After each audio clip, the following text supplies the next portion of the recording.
гликемичният индекс не е равен на инсулиновия отговор.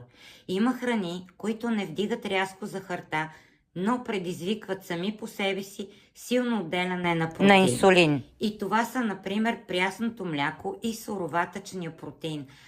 Казвам специално за тях, защото много хора, аз познавам много хора, които за по-лесно закусват с протеинов шейк, смятайки, че това е здравословно.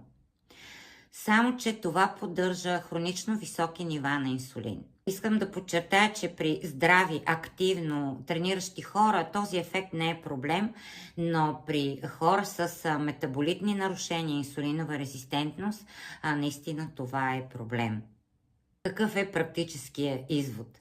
Той е следния. Ако искате реално да подобрите инсулиновата чувствителност, не е достатъчно просто да спрете захарта и тестеното и да повишите физическата си активност. Много важно е да се намали степента на преработка на храните.